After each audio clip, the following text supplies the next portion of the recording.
הייתי רוצה להקדיש את השיעור גם לאבא, יוסף בן צבי.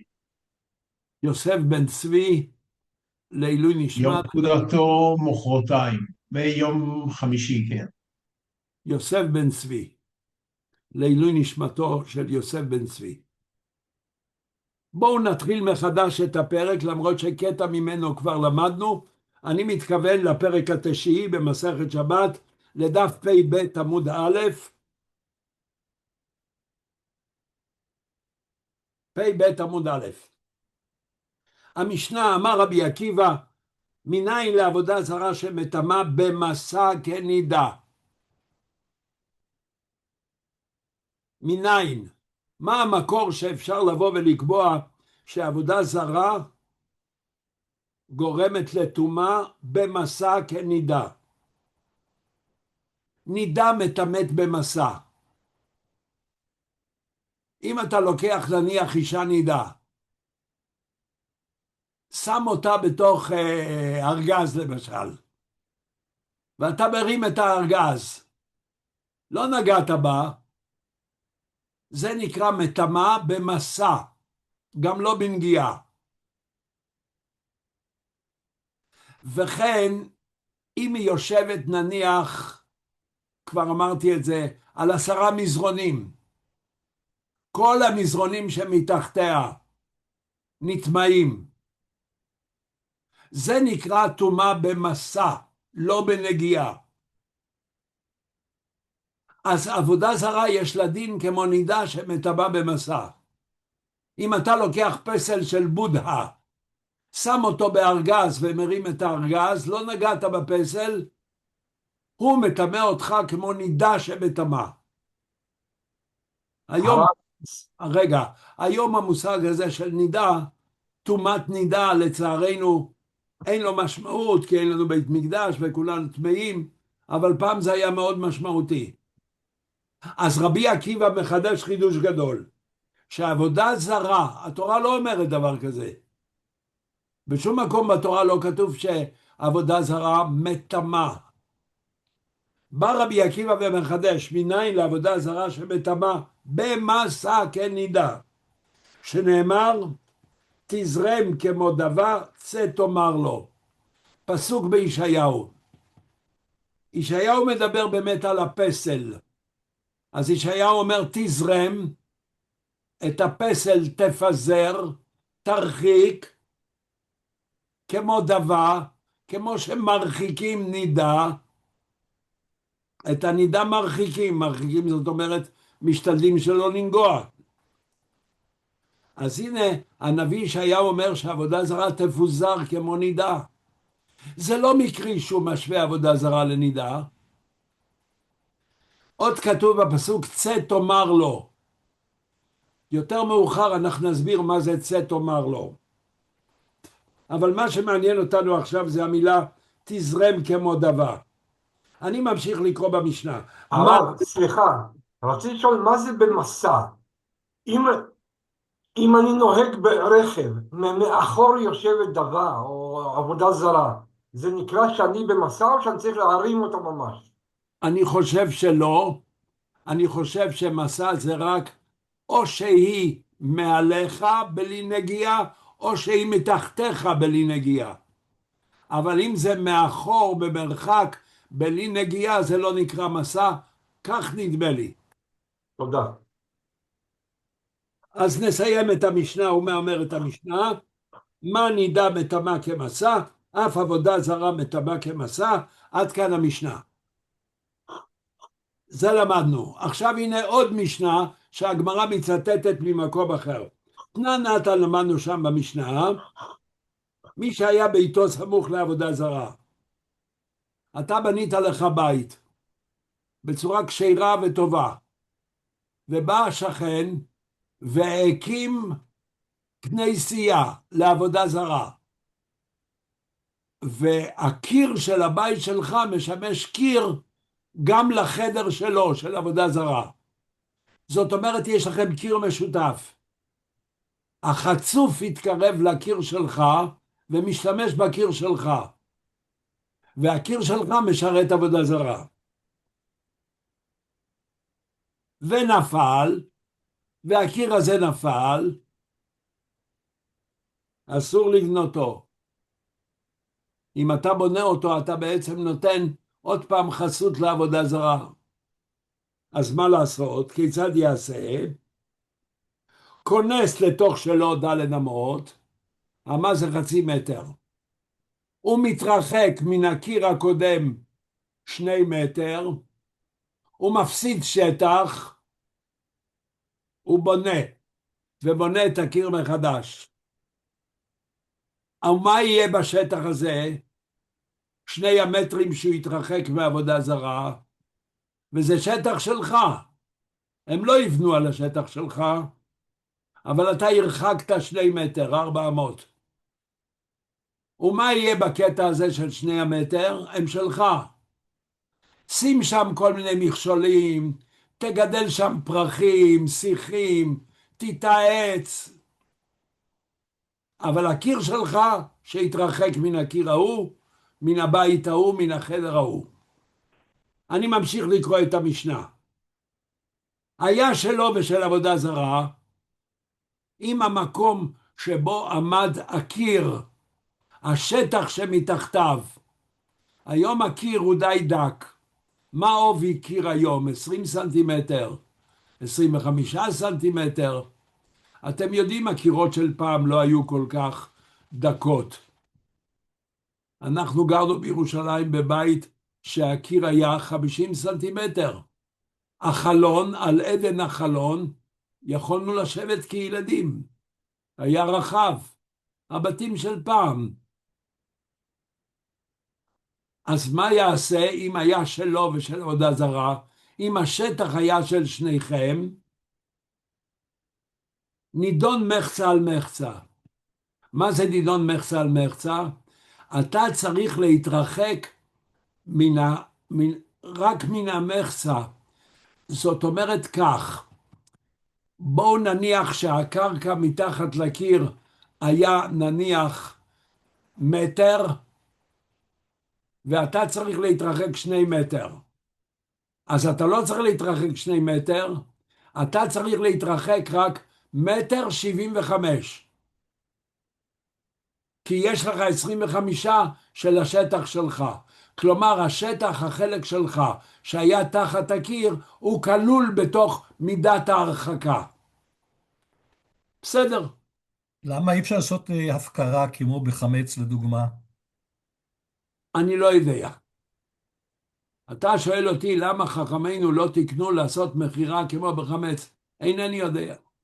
לא יודע למה חכמינו לא עשו את זה. כי למה חכמינו נאלצו לעשות מחירת חמץ?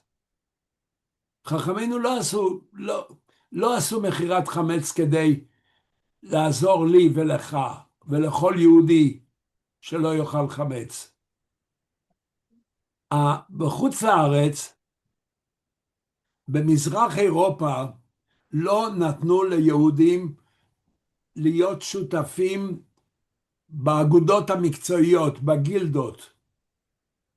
יהודי לא היה יכול לעבוד בשום עבודה מקצועית, לא ירשו. אז ממה התפרנס היהודי? מה שנותר לו זה או מסחר, או הלוואה בריבית,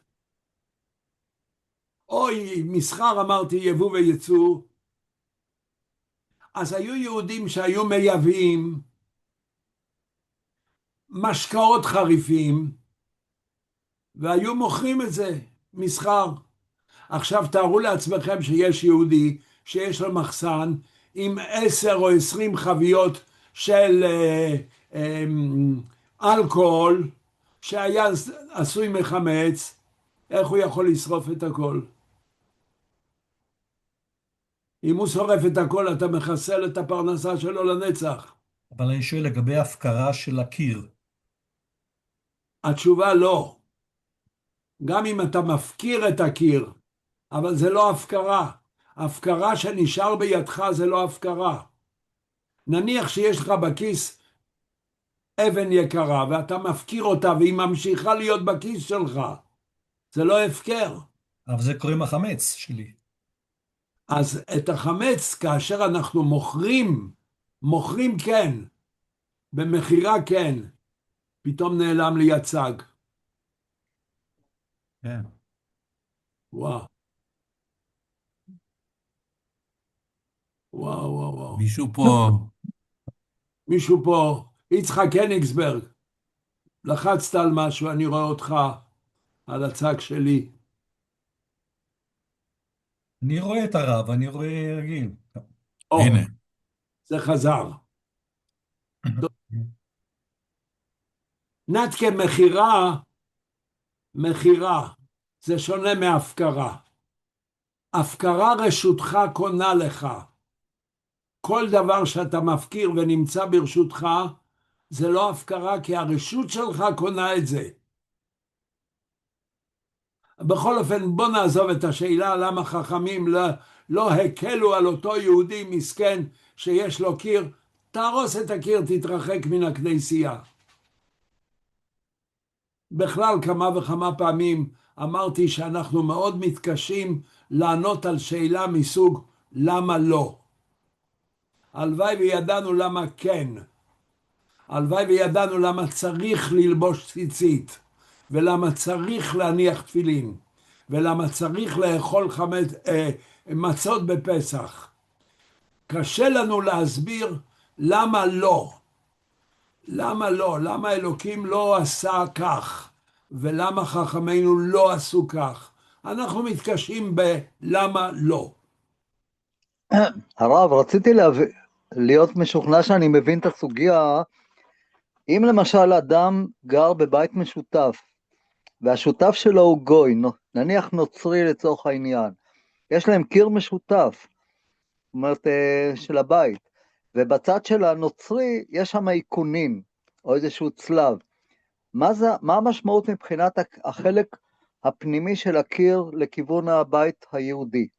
האם זה הסיפור? אני מסכים שזה נושא הלכתי. האם זה קשור למה שאנחנו עכשיו לומדים? אני חושב שכן, אבל הצורה שהפרשנים מציגים את זה בצורה שכזאת שהאיש יכול להרוס את הקיר ולהיכנס פנימה. בבית משותף אתה לא יכול לעשות את זה. ברור. ואז מה זה אומר מבחינת אם זה טמא או לא? זה אומר שצריך לשאול שאלה הלכתית לאיש הלכה גדול שיוכל לענות על השאלה הקשה הזאת. וואו. בכלל בבית משותף יש לנו כל מיני בעיות עם שאלות שכל הזמן בזמננו יושבים ודנים, וספרים הולכים היום בבית משותף, זה גם אם הוא שכר את הבית עצמו מגוי, ובחלק מהבית יש משהו זר. כן, אינני יודע, זה נושא לשאלה הלכתית באמת. באמת קראתי שאלה הלכתית, אדם שהחליט לתת צדקה, החליט, לא בנדר, אבל זו הייתה רק החלטה. האם הוא יכול להתחרט? התשובה כן, כי זה היה רק בדעתו, זה לא יצא מפיו. אם הוא כתב צ'ק, האם זה כמו שהוא מוציא מפיו?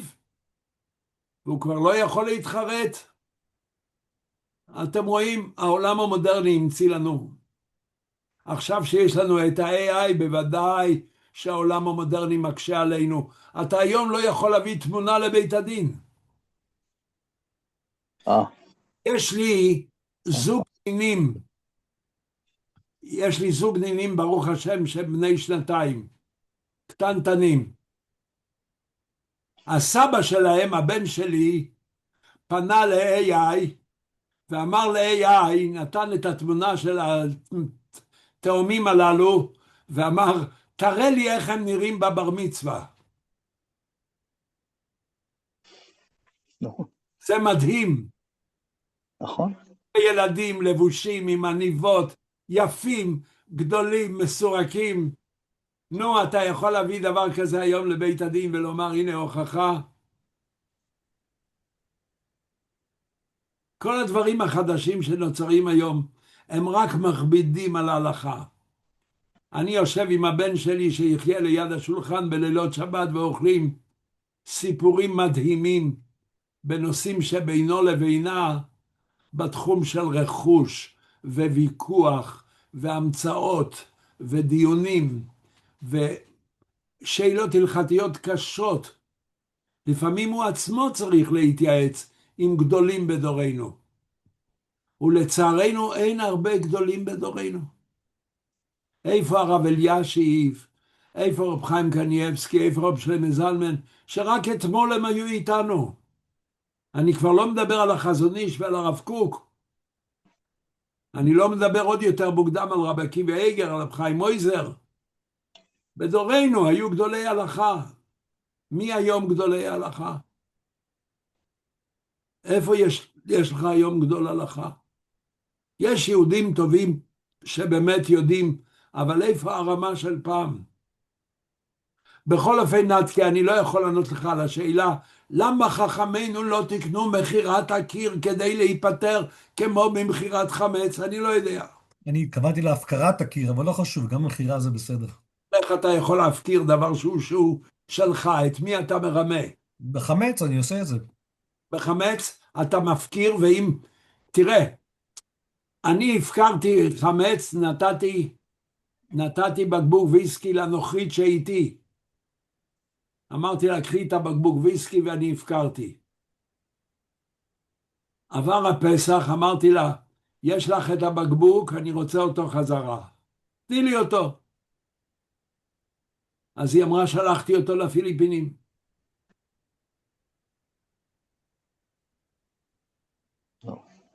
אני לא יכול להגיד מאומה, כי אני הפקרתי. זה היה שלה. שאלה אם זה נקרא הפקר. בשביל להפקיר צריך להוציא את זה מהבית ולהגיד בפני שלושה. נתתי לה את זה ואמרתי, זה שלך, לא הפקרתי, אלא נתתי מתנה בערב פסח, זה משהו אחר. מותר לי לתת מתנה ונתתי, גמרנו. אז מה, אתה ממשיך לשבת בבית ואתה הפקרת את הקיר. איפה הפקרת? אתה גר בבית, איזה קיר הפקרת? בכל אופן, זה לא ענייננו. בואו נחזור לענייננו.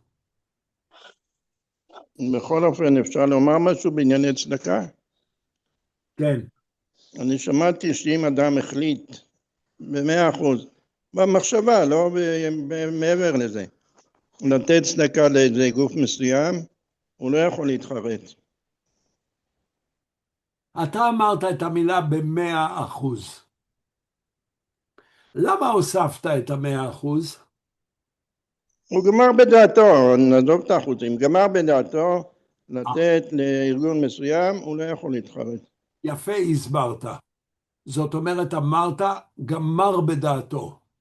זאת אומרת שהייתה כאן החלטה סופית. טוב, נחזור לענייננו. אז מה אמרנו? מחצה על מחצה. נמשיך לשורה השנייה. ממשיכה המשנה ואומרת, הבנה ועיצה ועפריו מטמאים כשרץ. האבנים של עבודה זרה, של הקיר, העצים שמהם היה עשוי הקיר, והאפר שמהם היה עשוי הקיר. ולא כתוב כאן במשנה איזה חלק מן הקיר. אבל לא נעסוק בזה כרגע באבנים, עצים ואפר, אבל הם מטמאים כשרץ, הם לא מטמאים כמסע. שנאמר שקץ תשקצנו.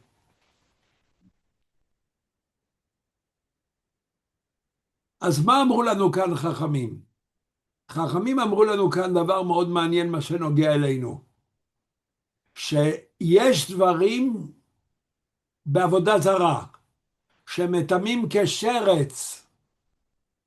שרץ מטמא רק במגע, לא במסע. כדי להיות טמא משרץ מת, ישנם 8 שרצים, הם פרשת שמיני, שאם הם מתים והנוגע בהם טמא, וכאן אנחנו מדברים על עבודה זרה שהם נטמאים כשרץ.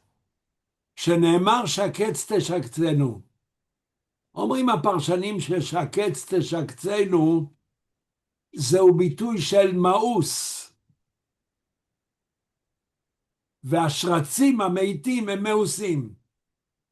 לכן שקץ תשקצנו זה דומה לשרץ. ואם כתוב על עבודה זרה שקץ תשקצנו, אז אנחנו משווים את העבודה זרה לשרץ. אז מה לימדו אותנו חכמים? שיש דברים בעבודה זרה שהם כשרץ ולא כבשר. רבי עקיבא אומר כנידה. את רבי עקיבא במשנה הזאת ראינו גם במשנה שלנו. רבי עקיבא אומר כנידה, שנאמר תזרם כמו דבר, מה נידה מטמא במסע, אף עבודה זרה מטמא במסע. אז יש לנו מחלוקת לכאורה בין חכמים לבין רבי עקיבא. אבל אם אתה קורא את המחלוקת, אתה לא מבין במה הם חולקים. מה אמרו חכמים? שהאבנים והאפר של העבודה זרה, אבל לא את העבודה זרה.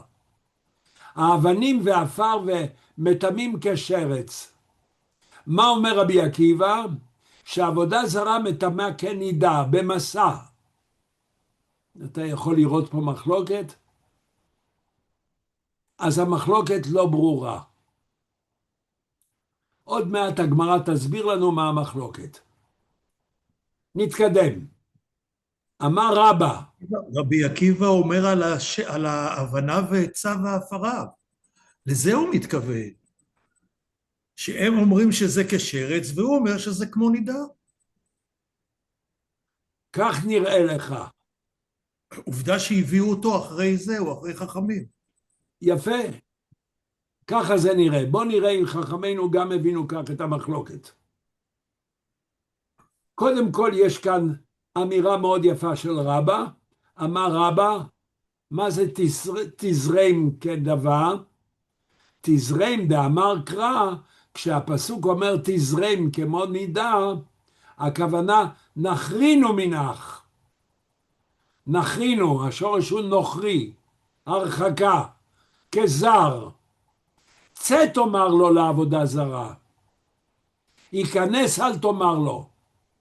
נידה יוצאת מן הבית ומתרחקת, שלא לטמא. אגב, מי שמכיר קצת יודע שלנידה היה בדרך כלל חדר מיוחד. לפעמים מושב מיוחד, דירה מיוחדת, כדי שלא תהיה יחד עם כולם ולא תטמא שום דבר. אז. אבל כשהיא גמרה את נידותה, היא חזרה. אז רבא אומר שבעבודה זרה זה לא כנידה שאפשר להחזיר. ייכנס, אל תאמר לו, אל תגיד לו תחזור, אלא לך למרחיקים.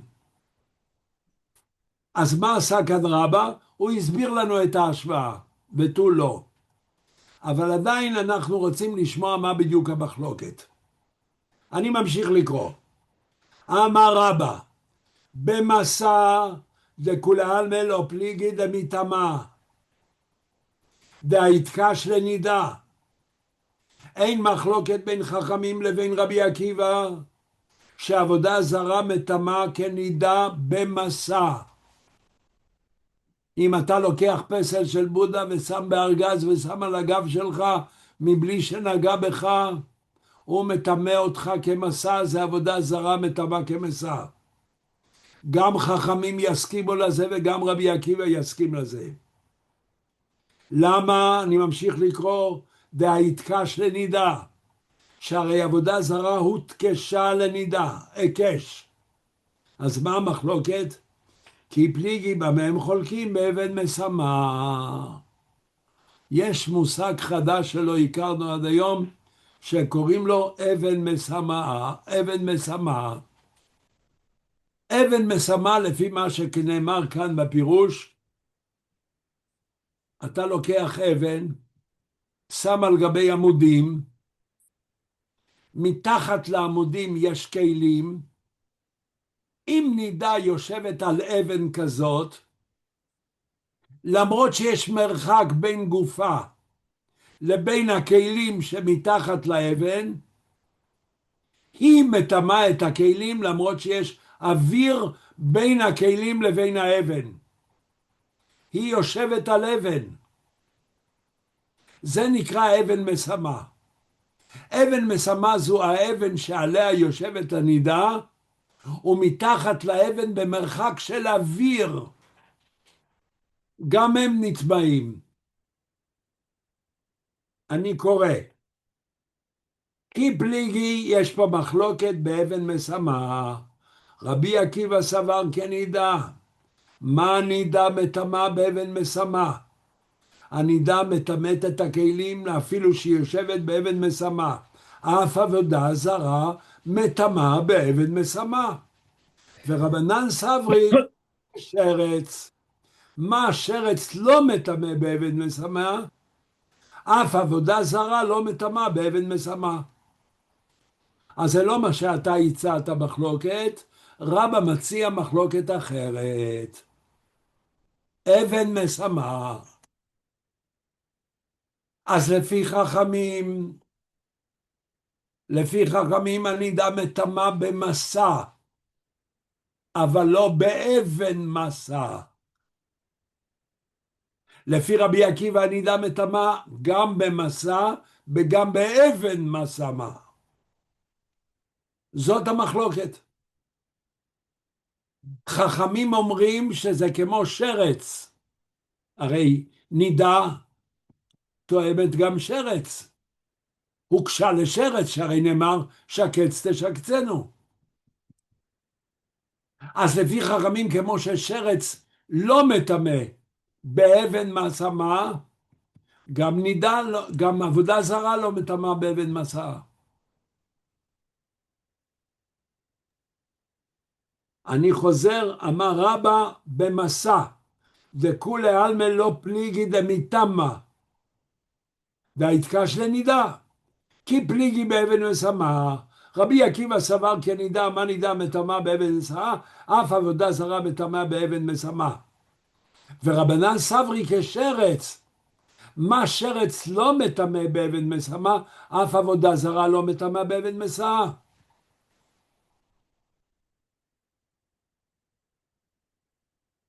אבל נידה כן מטמאה באבן משמה, הן לפי חכמים והן לפי רבי אליעזר. עכשיו אנחנו נדרשים לזכור את הפרטים או פרטי פרטים. אם לא נזכור פרטים או פרטי פרטים, נסתבך בהמשך. לא נוכל להחזיק רצף. בואו נחזור על מה שלמדנו. נידה מטמאה במסע. נידה מטמאה במסע. נידה גם מטמאה באבן משמה. עכשיו איך עבודה זרה? עבודה זרה הן לדעת חכמים והן לדעת רבי עקיבא מטמא במסע. המחלוקת ביניהם האם עבודה זרה מטמאה גם באבן משמה. חכמים אומרים לא. למה? שרץ. זאת אומרת שלפי חכמים אני משווה עבודה זרה לנידה, לצורך מה? שזה מטמא במסע. אבל אני לא משווה לנידה לצורך לטמא באבן משמה. ולפי רבי עקיבא אני משווה לנידה, הן למסע והן לאבן משמה. זאת המחלוקת. אם אתה קורא במשנה אתה לא רואה את דעת חכמים, אבל רבא אומר שזו דעת חכמים, למרות שזה לא מצוין. אתם מבינים שזה, היות וזה דעתו של רבא, אפשר לחלוק על רבא, אפשר להבין אחרת את המחלוקת, אבל כך רבא הבין. זכרו, עבודה זרה דומה לנידה. במה הוא דומה לנידה? שניהם סבורים, גם רבי עקיבא וגם חכמים, שהוא דומה לנידה בכך שהוא מטמא במסע. ההבדל ביניהם, האם העבודה זרה מטמאה גם באבן משמה. אם תשים את הפסל של בודהה על אבן, ומתחת לאבן יש אוויר ולמטה יש כלים. האם הוא כמו נידה מטמא? חכמים אומרים לא. רבי עקיבא אומר כן. אז למה חכמים משווים לשרץ? עבודה זרה הם משווים לשרץ לצורך מה? כדי לומר לנו שכמו שרץ לא מטמא באבן משמה, גם עבודה זרה לא מטמא באבן משמה. זאת אומרת שיש פרט שהוא משווה לנידה, ויש פרט שהוא משווה לשרץ. ורבי עקיבא משווה רק לנידה.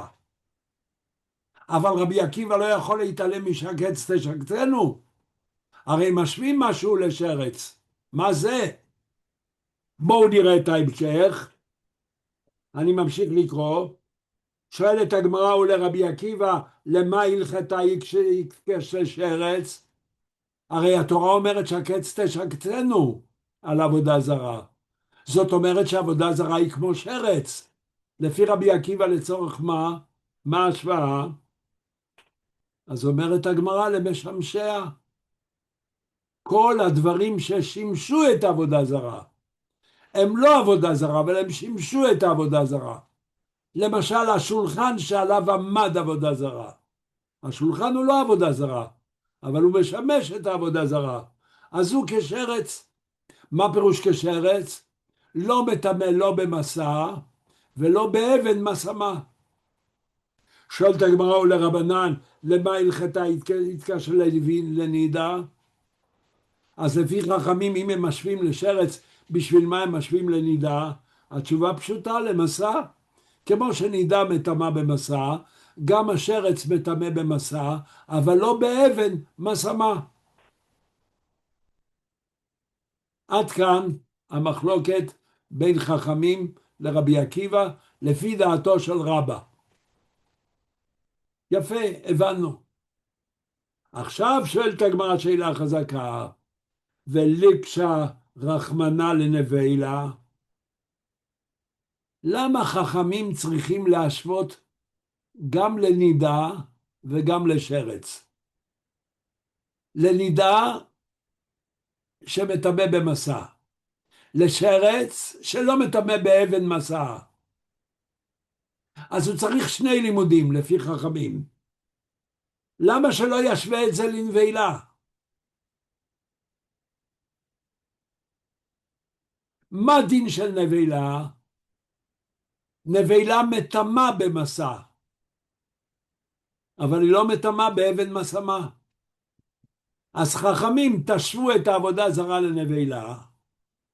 נמצא לכם פסוק תואם, ואז אם אתם משווים רק לנבלה, אתם לא צריכים להשווים לי שני דברים. די לנו בנבלה. אז עבודה זרה תהיה דומה לנבלה, שהיא מטמאת במסע, ודומה לנבלה שהיא לא מטמאת באבן משמה, ואתם חכמים לא צריכים ללמוד משניים, גם מנידה וגם משרץ. תלמדו רק מנבלה. אומרת הגמרא, הנה חינמי. נכון, אפשר ללמוד את זה מנבלה. אז למה אתה צריך ללמוד מנידה? אלא מה נידה אינה לעיוורין, אף עבודה זרה אינה לעיוורין. איבר מן הנידה. נניח אישה נידה, נקטע לה רגל. כשהיא נידה, מה דין הרגל הזאת? האם הרגל, ברור שהרגל הזאת יש לה דין של מת, איבר מן החי. האם אני גם מייחס לו, לאיבר הזה, את כל הדינים של נידה? ולא חשוב כרגע מה.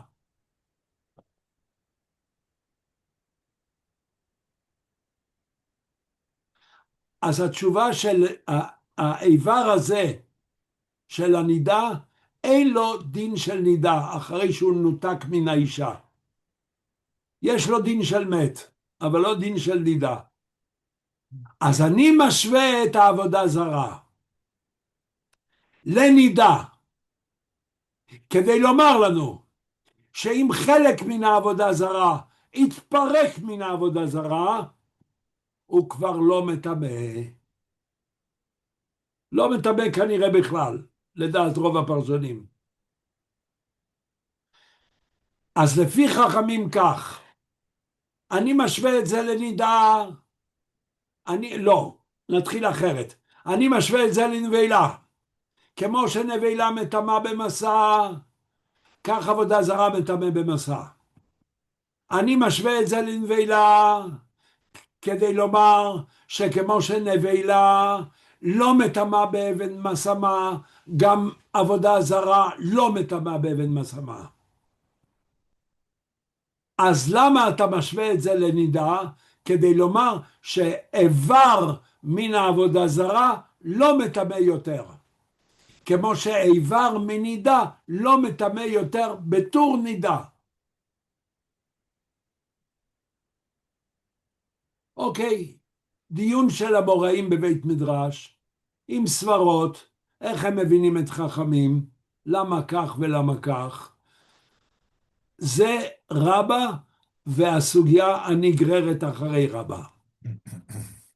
זאת אומרת שאם יש לי חלק מפסל של בודה, אני יכול לשאת אותו?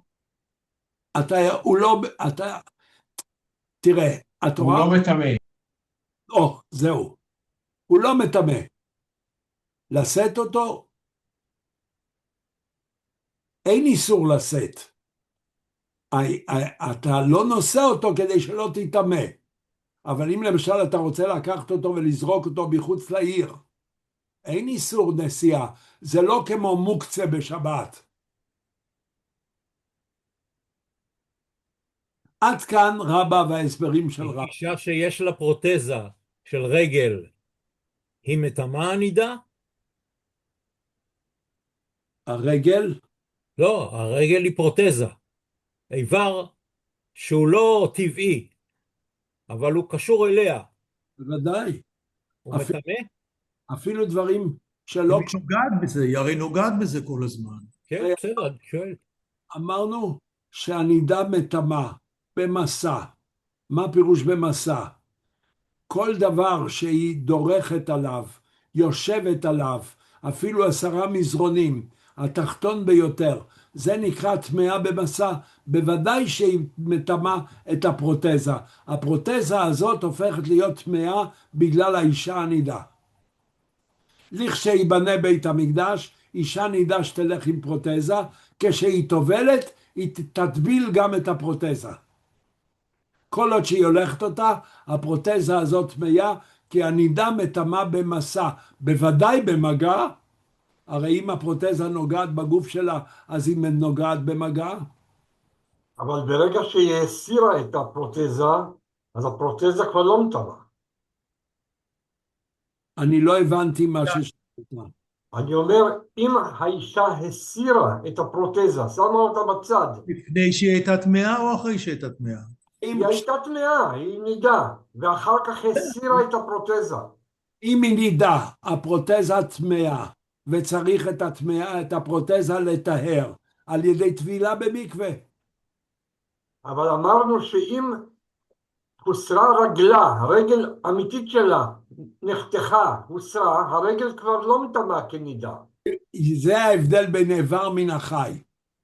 איבר מן החי מקבל דין אחר, וזה נדרש מן הפסוק, ובעצם בחלל ובקבר בפרשת חוקת.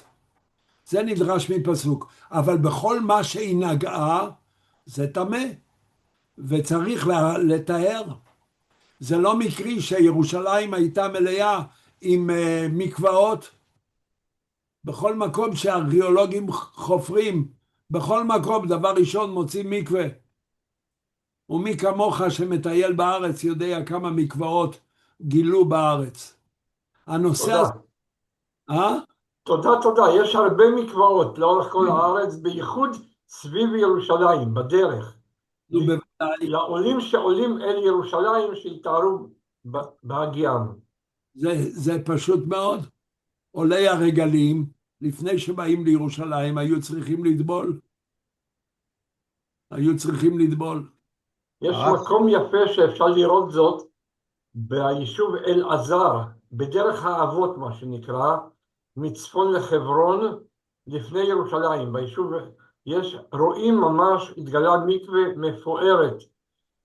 לא רק שהיא מפוארת, לא רק מקווה, יש לה ירידה במדרגות בצד אחד ועלייה במדרגות בצד שני, כדי שהם לא יעלו אחד מול השני, אלא שיהיו הטובלים לפני הטבילה ואלה שכבר אחרי הטבילה לא ייגעו אחד בשני. יש משנה כזאת במסכת שקלים. המשנה אומרת, רגע, אולי זה לא בשקלים. המשנה אומרת שאם בן אדם מוצא מציאה ליד מקווה, אם זה לפני המדרגות שיורדים, זה טמא. אם זה אחרי המדרגות שיורדים, במדרגות שיוצאים, אז זה... נכון. אז זה בשקלים. הבן שלי גר צמוד למקווה שאתה מדבר עליה, ואפשר להגיע אליה באמת עם רכב, אין שם בעיה, זה בגוש עציון, נכון, נכון. נזר, ורכב מגיע ממש עד למבנה הזה, הארכיאולוגי הזה, של המקווה הגדולה הזאת. נכון, צמוד למקווה, הכביש עובר צמוד למקווה. נכון. הרב, אם השרץ מטמא במסע, סליחה, לא מטמא במסע, ולא באבן משמה, מה זה אומר? שחייבים לנגוע בו פיזית כדי להטמא. עכשיו, אם אני לא גרר בו למשל עם כפפה, אז אני לא מטמא? אז הכפפה נטמאת. עכשיו בוא נדון איזה טומאה זה. האם הכפפה היא ראשון לטומאה? או שני לטומאה? אם היא ראשון לטומאה, היא מטמאת אדם, ואם היא שני, היא רק אוכלין ורק משכין עושה ראשון. לזה אנחנו לא נכנסים היום מה רמת הטומאה. אנחנו דנים היום מה מטמא. איך? אבל לא איזה רמה. האם זה אב הטומאה, אבי אבות הטומאה, ראשון לטומאה, שני לטומאה. בענייני תרומה יש גם שלישי לטומאה. בענייני קודשים יש גם רביעי לטומאה. מסכת חגיגה, הפרק האחרון, כולו עוסק רק בנושא הזה לגבי טומאה בתרומה ובקודשים. מוישה תלבש שתי כפפות, אם אתה לוקח שתי כפפות, אז כבר אתה בטוח לא בראשון לטומאה, כמו בלעשות תה בשבת. נכון. נכון. עד כאן היה רבה. הנה מופיע, עוד לא, יש עוד קטע. שואלת הגמרא, ואלעד דבאי רב חמא בר גוריא. והרי זה מה שרב חמא בר גוריא שאל, האם עבודה זרה ישנה לאיברים או אינה לאיברים? האם חלק מעבודה זרה יש לו דין כמו עבודה זרה, או שמא לא? האם נאמר שהוא דומה לאיברים של אישה נידה שאמרנו שלא, או אינה דומה לאיברים והיא כן מטמאת? חלק מעבודה זרה. תפשוט להם מעד אל הרבנן, אין עלי איברים. הרי רבנן אמרו שאנחנו משווים את זה לנידה, את העבודה זרה, כדי לומר שאין בה חלק של עבודה זרה, אין בו דין איברים, הוא לא מטמא. אז מה אתה שואל? הנה יש לך תשובה. מתרץ הגמרא רב חמא בר גוריא, אליבא דרבי עקיבא באילה. לא שמענו מרבי עקיבא מה הוא סבר לגבי איברים. שמענו מרבי עקיבא שהוא לומד מנידה לגבי מסע, ולגבי אבן מסמה. אבל מה לגבי איברים אנחנו לא יודעים. לכן הוא שואל לרבי עקיבא. תשובה לא קיבלנו. מה סבור רבי עקיבא לגבי איברים? תשובה לא קיבלנו. עד כאן רבה. עכשיו רבי אלעזר אמר. רבי אלעזר רוצה להעמיד את המחלוקת בין חכמים לרבי עקיבא בצורה חדשה, לא כמו זו שלמדנו. ורבי אלעזר אמר, באבן משמה כולי עלמא לא פליגי דלא מטמא. אין אבן מטמא לגבי עבודה זרה. אם שמת עבודה זרה שהוא מטמא, אם שמת אותו על אבן ומתחת לאבן במרחק אוויר, היו כלים, הוא לא מטמא לדעת כולם. כי פליגי במסע. מה שהיה ברור עד עכשיו שעבודה זרה מטמא במסע, רבי אלעזר אומר לא, זה מחלוקת. כי פליגי במסע, רבי עקיבא סבור כנידה, מה נידה מטמא במסע? אף עבודה זרה מטמא במסע. אז המחלוקת הוא בכלל האם עבודה זרה מטמא במסע. לדעת חכמים לא. אז חכמים משווים את זה למה? לשרץ. ורבנן סברי כשרץ. מה שרץ לא מטמא במסע? אף עבודה זרה לא מטמא במסע. שואלת הגמרא ולרבי עקיבא, למה הלכתה התקשה לשרץ?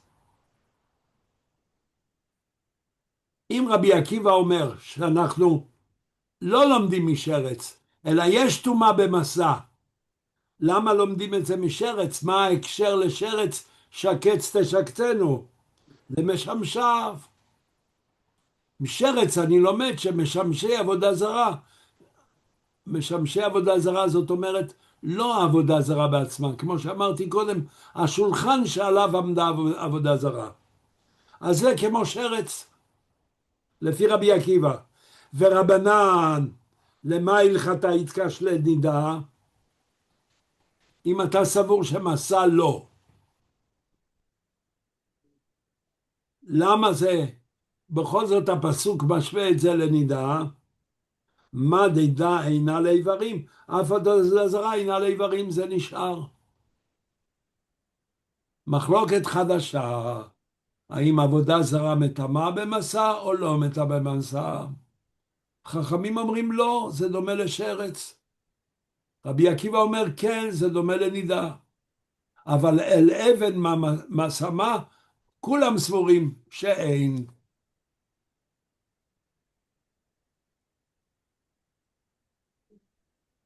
העמוד הבא. שואלת הגמרא ורבי עקיבא, למה הלכתה התקש לנידה? למסע. לא קשי לנבלה. למה לפי רבי עקיבא צריך ללמוד את זה מנידה? בוא נשווה את זה לנבלה.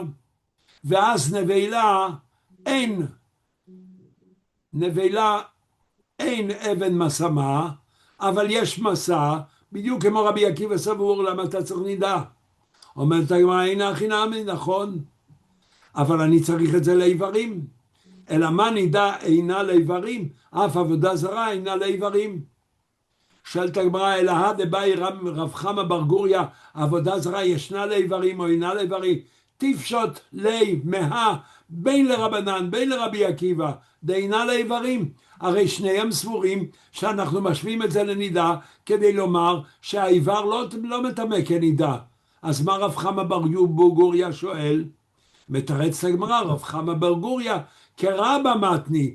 רב חמא בר גוריא סבור שהמחלוקת כמו רבא. הוא לא מסביר את המחלוקת כמו רבי אלעזר, אלא כמו רבא. ואז הוא בא אליה, אליבא דרבי עקיבא, כמו ששאלנו, האם יש איברים? כי אם אתה הולך לפי רבא, לא ברור לי מה רבי עקיבא סבור לגבי איברים. אני חושב שאנחנו נעצור פה, לא גמרנו את הנושא, הנושא הולך ומסתבך, הדיונים הללו, וזה נשאיר. שבוע הבא לא, שבוע הבא זה פורים. אנחנו ניפגש בעוד שבועיים, ועכשיו משהו על פרשת השבוע.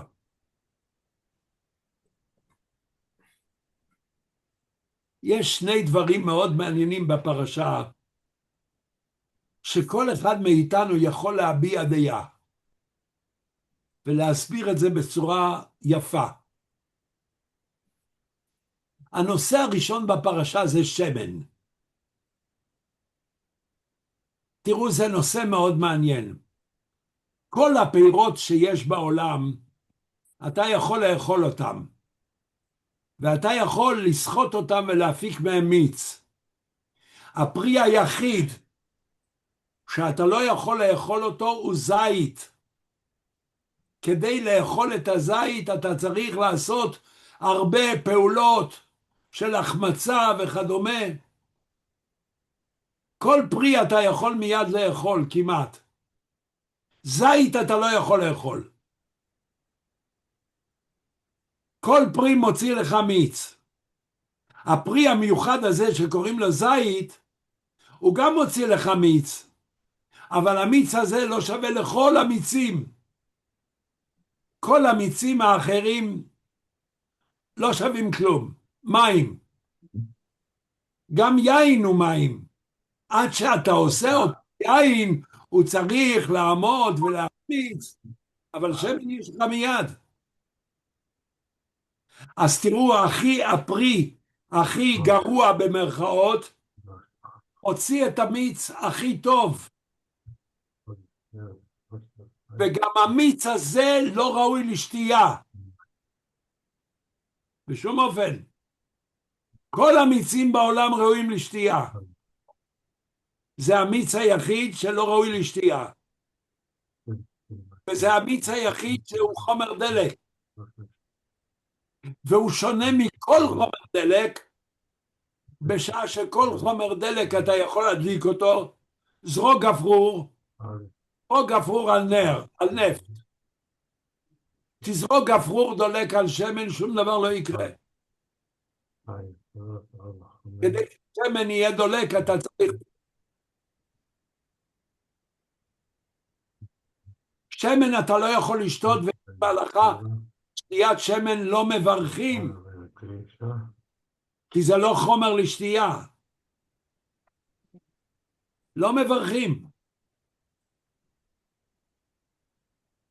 עד כאן התופעה המוזרה. והתופעה הזאת מיועדת לבית המקדש, להדליק את המנורה, והמטרה של המנורה להגיד שהשכינה שורה בישראל. עכשיו הדלת פתוחה לפניכם להביע דעות. מה קורה פה? מה עשה כאן הקדוש ברוך הוא? כאילו שהקדוש ברוך הוא ברא משהו רק בשביל עצמו, משהו מוזר, וכולכם אין לכם בזה חלק. אתם לא יכולים לאכול את זה, אתם לא יכולים לשתות את זה. תראו, אנחנו מתגנים בזה, לא כולם מסכימים לטיגון, כולם מסכימים שזה בריא. נו בטח, בטח, נוזל שהקדוש ברוך הוא עשה לעצמו, למה שלא יהיה בריא? דיון במשפחה על מהות השמן, ולמה אלוקים ברא יצור כזה מוזר, זה דיון שיכול להיות מאוד מעניין. יצחק יקר, אתה כימאי, תגיב.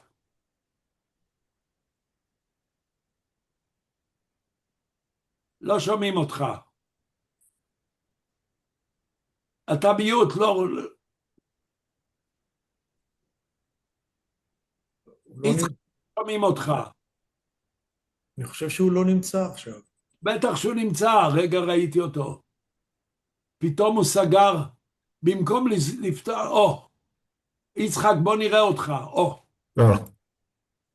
השמן והשאר, זאת אומרת המיץ, מה שאנחנו קוראים המיץ של הזית, לעומת מיצים אחרים, הם שתי מערכות שונות. אחד זה מה שנקרא מיצים מימיים, כל הפירות הם מיצים מימיים, זאת אומרת מבוססים על מים שעברו איזשהו, בתוך הפרי עברו איזשהו שינוי, ולכן מוצאים, אם אתה סוחט, אז אתה מוצא את המיץ, שהוא בסיס מימי. הזית הוא היחידי שהיא מערכת אחרת לגמרי, היא מערכת מה שנקרא אורגנית, כלומר זה שמן. והשמן הזה, כמובן אם תערב אותו יחד עם מים, הוא לא מתערבב. יותר מזה, השמן שכמו שהרב אמר, שהוא אותו נוזל אלוקי ששימש במקדש, כשאתה מערב אותו עם מים הוא צף למעלה. המים הרגילים הם למטה. הייחודיות שלו שהוא באמת צף למעלה מעל המים הרגילים. כי היא מערכת אחרת, היא מערכת אורגנית. תודה. והמים, וכמובן, שתי המערכות האלה הן לא מתערבבות אחד בשני. האפשרות היחידה לערבב אחד עם השני, זה אם אתה מוסיף מה שנקרא דטרגנט או סבון. כי בסבון יש, בואו ככה, קצה אחד שלו הוא נקרא הידרופיל, זאת אומרת, הוא אוהב את המים. הקצה השני שלו אוהב את השמן. ברגע שאתה מוסיף את הסבון הזה בתוך תערובת של מים ושמן, אתה מקבל אז אתה יכול בעצם לערבב בין שניהם, ואתה מקבל מה שנקרא אמולסיה. זה החלק המדעי של תודה. תודה. בכל אופן, מה שהערתי זה, תנו דעתכם ליצירה שאלוקים ברא רק בשביל עצמו. יש עוד תופעה בפרשה שגם עליה יש מקום לדון, לחשוב, להרהר, זה בגדים. למה בגד זה מלשון בגידה? ולמה מעיל זה מלשון מעילה? זה הרי אומר משהו. אמת היא שבני אדם לא צריכים בגדים. כל בעלי החיים לא זקוקים לבגדים. למה אני זקוק לבגדים? כל עוד שאדם וחווה לא חטאו ולא התבוששו, מה יש להתבייש? כמו שבן אדם לא מתבייש עם הפנים שלו, כך הוא לא צריך להתבייש עם הערווה שלו. אבל מאז שהם חטאו, זה הפך להיות למקום בושה. עד היום, למה עד היום אנשים מסתירים? יש כזה חופש, יש כזה דמוקרטיה, יש כזה איש הישר בעיניו יעשה. למה אנשים לא הולכים ערומים? למה הם מתביישים? מאז אדם הראשון מתביישים. אז מה הם עושים? הם מכסים את המכסים. ואז כשהם מכסים הם כבר לא מתביישים. זאת אומרת שהבגד עוזר לך מה? מכסות. להסתיר את הבושה. הוא מכסה לך על בעיה. זה לא מקרי שבגד נקרא בוגד והמעיל נקרא מעילה, כי הם עוזרים לך לטשטש בעיות. אגב, הביטוי כוסו, כיסו וכעסו מתבסס בדיוק על אותו דבר, כי המשותף לכולם זה כף סמך, שזה הכיסוי, וברגע שאתה מוריד מהבן אדם את הכיסוי כשהוא שותה, אתה רואה את הדמות האמיתית שלו, אותו דבר כשהוא כועס, או שהוא צריך להוציא כסף מהכיס. וואו, אמרת דבר כל כך יפה, כל כך נכון. זה כיס, זה מכסה. נכון, יפה, יפה, תודה. החכמת אותנו. והנה יש בפרשה, תעשו בגדים לכהן הגדול. אומרת התורה, לעשות בגדים לכבוד ולתפארת. זאת אומרת שהבגדים של הכהן הגדול לא באים לכסות. הם באים לכבוד ולתפארת. זה מושג לגמרי אחר של בגדים. לכבוד ולתפארת. גם פה אנחנו רואים תופעה מאוד מעניינת.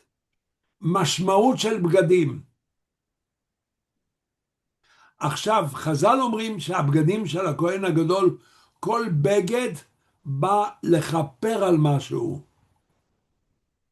יש בגד שמכפר על עבודה זרה, ויש בגד שמכפר על לשון הרע, ויש בגד שמכפר, מחפים.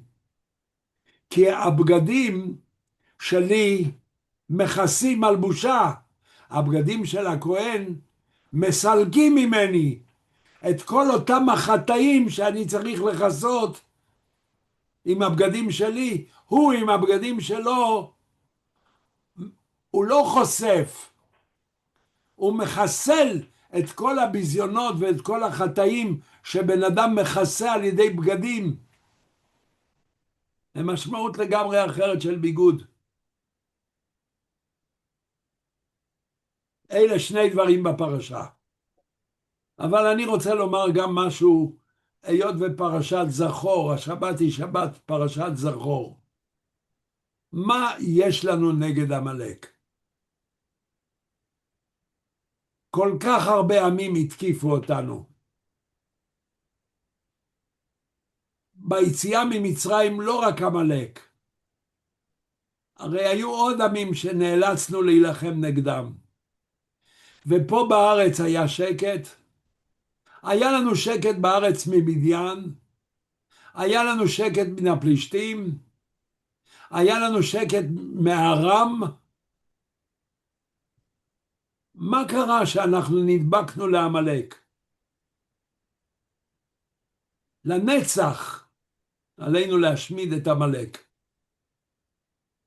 התשובה היא כך, כל מדינה שתקפה אותנו הייתה לה סיבה. או סיבה כלכלית, או סיבה מדינית, גבולות, רצו להרחיב גבולות, או סיבה דתית, דתית. היחיד שאין לו סיבה, והוא רק על חרבך תחיה, זה עמלק. חישבו מי זה עמלק בדורנו, שאין לו כל סיבה להרוס אותנו. אם כי הוא יטען שיש לו סיבה דתית, הוא רוצה שכל המרחב יהיה שלו, אבל נחזור לעמלק. עמלק תקף עוד עמים? מה? האם עמלק תקף עוד עמים, שזה עם שחי על חרבו, או רק אותנו? לא ידוע לי. לא ידוע לי. עמלק יושב בארץ הנגב, כך אמרו המרגלים. עמלק אין לו ארץ. כל עם זכה לארץ. עמלק לא זכה לארץ. הוא היה פולש לכל מקום. מדובר בעם טרור פיראטי, רק להזיק לזולת. אין היום עמלק. אבל יש כל מיני מדינות שממלאות את מקומו של עמלק. הגאון מווילנה אמר לפני 200 שנה שבדורו גרמניה היא עמלק.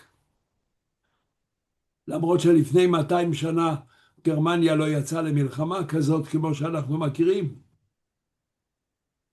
אתם יודעים שכאשר המלך וילהלם הגיע לבקר בירושלים בשנת 1900, ובירושלים היה רב בשם רבי יוסף חיים זוננפלד, כולם יצאו לקבל את וילהלם, צחצחו את ירושלים, תלו מנורות ברחובות, מנורות לוקסים כאלה, לקבל את פניו. כולם יצאו לקבל את וילהלם. היחיד שלא יצא לקבל את וילהלם היה רבי יוסף חיים זוננפלד. כששאלו אותו, רבי, למה אתה לא יוצא? אז הוא אמר, אם הגאון מווילנה אמר שגרמניה היא עמלק, האם אני אצא לקבל פניו של מלך עמלק? זה היה בשנת 1900 דומני. חלפו 40 שנה וראינו מה עמלק עשה לנו. עד היום אנחנו אוכלים את התוצאות. זה עמלק. חוץ מזה נתתי לכם פעם שיחה שלמה על עמלק. יש גם שיעור שלם ביוטיוב על עמלק. גם בספר שלי על פרשת השבוע אני מדבר על עמלק. ואתם יכולים לקרוא ולראות ולשמוע. אבל אני רוצה לומר עוד משהו על עמלק, ובזה אנחנו מסיימים. ואתה עייף ויגע. לא.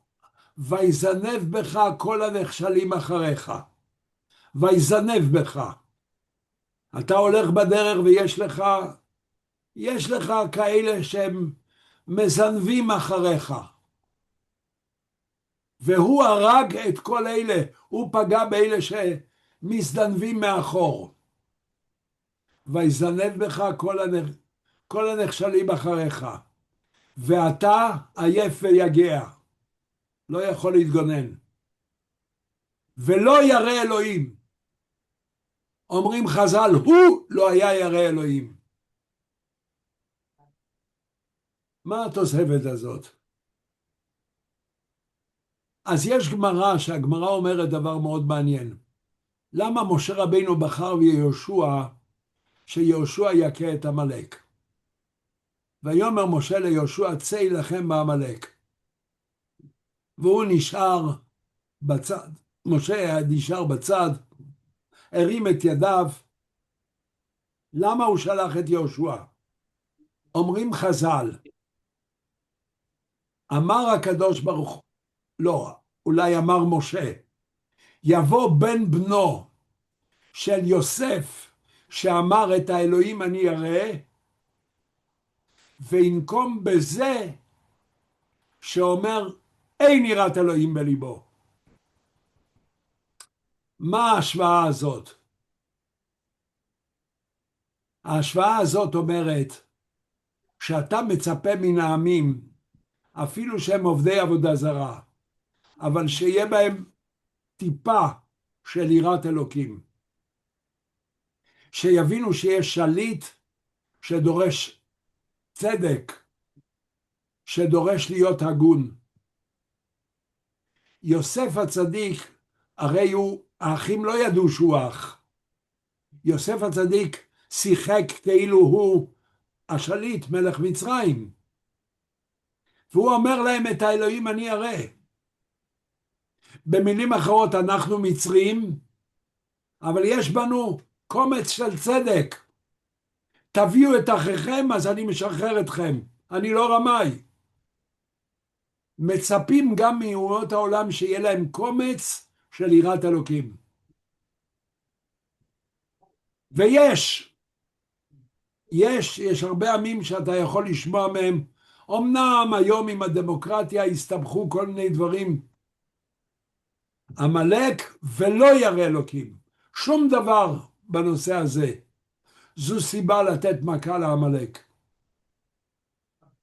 אז למה אם הקדוש ברוך הוא אומר, מחות תמחה את זכר עמלק, למה הוא לא מוחה אותו?